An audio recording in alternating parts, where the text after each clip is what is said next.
First of all, congratulations on 20 years of successful economic development. I read your op-ed piece in the paper this weekend. I particularly liked the part where you talked about me. I appreciate that. I would say that I've driven by your economic success every week for the last 18 years, but I have had an occasion to meet privately with you and representatives of the Oneida Nation. I regret that I am not a golfer, but if I was a golfer, you certainly have some of the finest courses, I think, in all of New York State. So with that, Representative Hallberger, if you'd like to start, and then we're going to hear from the county executive, Anthony Pacenti, and then Pat Costello, a representative of the building trade. Our people were, struggled after the early, particularly the Revolutionary War.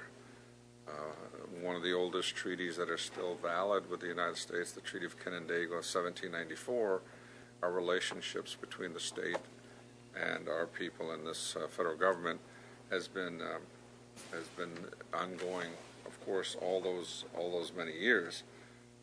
We've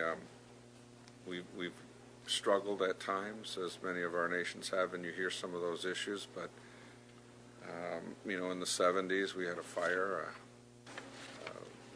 The city refused to fund the fire department. A couple of our members burned to death. It was a very difficult time for our people. We were reduced to 32 acres of land, despite guarantees of having much larger land base.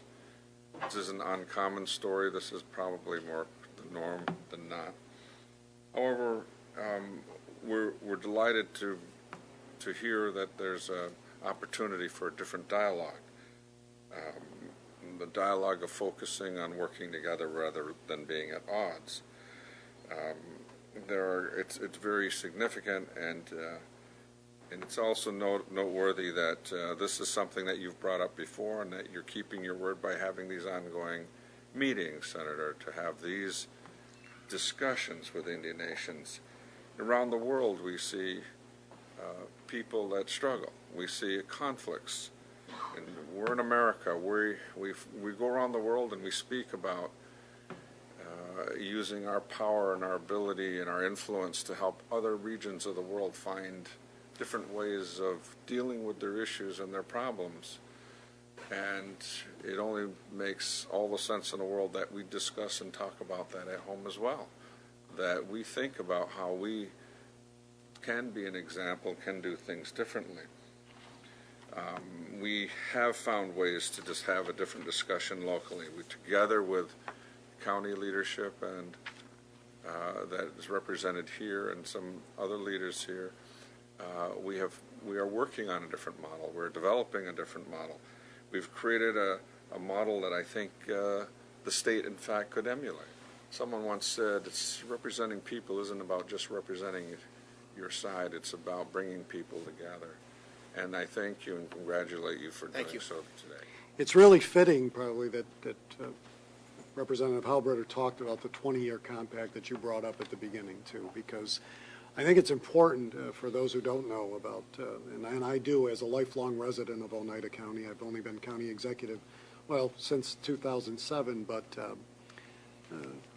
as a resident and as someone who worked in government for a number of years, and 20 years ago, in Oneida County, we were undergoing, not unlike what upstate has felt a little bit more of the last several years in a lagging economy, but more significantly, in 1993 and into 1995 was the closure of Griffiths Air Force Base, the loss of Lockheed Martin out of Oneida County, the loss of Chicago Pneumatic out of Oneida County. Those were major employers, and obviously Griffiths was a major employer, not just on the military side, but on the civilian side. And with it, a great deal of the population. I think it was, and it's significant because at that particular time was when the Oneida Nation began building up its enterprise and restoring jobs, growth, and population to the county. I hesitate to think of what my county would look like today had that investment and that growth not taken place. The Oneida Nation continues to grow. They continue to be a major economic development impact, not just for Oneida County, but for all of upstate New York, as with the others. It has become a tourism destination, which enhances the other aspects of what Oneida County has to offer and what Central New York has to offer for tourism and growth. And I think the important thing is that we have maintained a great dialogue together, a collaboration where we can on various areas. We talk about the growth that is taking place there, and Mr. Costello will talk to you about what it's meant for the trades and the workforce of our region. But I think it's important that we really look at what can be done even more so together. You know, when I speak back home to groups that are not so enlightened and are not so, I ask them to, you know, literally close their eyes and envision our area without the Turning Stone Resort area. And, you know, when they do that, it would be a different area, and it would be for the worse. So what Ray has developed there and the Oneida Nation has developed there, and from the construction perspective, you know, Ray is a dreamer and a big dreamer, and we say in the construction industry, if you dream it, we'll build it. And my brothers over there, iron workers, would agree, I'm sure. So we have a great relationship, and it's been 15. It's not overnight. It was developed. I think Steve's hit it on the head when he talked earlier about respect. When we sat down to the table with the Oneidas, there was a respect in the room.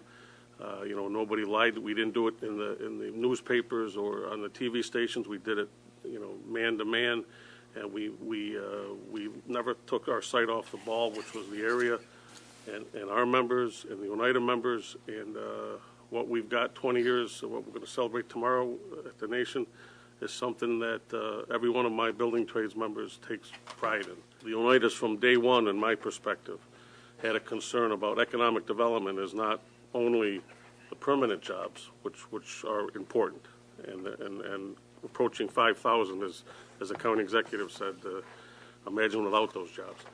But Ray's perspective right from the start, and the Oneida's perspective right from the start, was economic development starts when the shovel goes in the ground.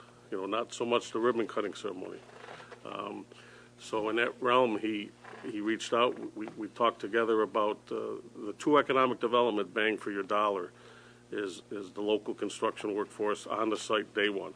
And granted, they'll be there at the ribbon cutting ceremony, but there's more that happens before the ribbon cutting ceremony. The Oneidas have always known that, and have been a true partner with us, and I can't thank them enough for the opportunities they've given our membership, not only in paychecks, but in health care benefits for our members, pensions that are paid on our members retire in dignity and respect, and keep them off the county, you know, welfare lines and the assistance for heat assistance in the winter. So if you dig down deep, the economic development is great and many roots with it. What you're doing in Central New York stands as a beacon, both figuratively and literally, for what can be accomplished with various levels of government in the community working together. And you should all be very proud of the work that you've accomplished, and we're proud to play whatever role it is in helping that progress continue.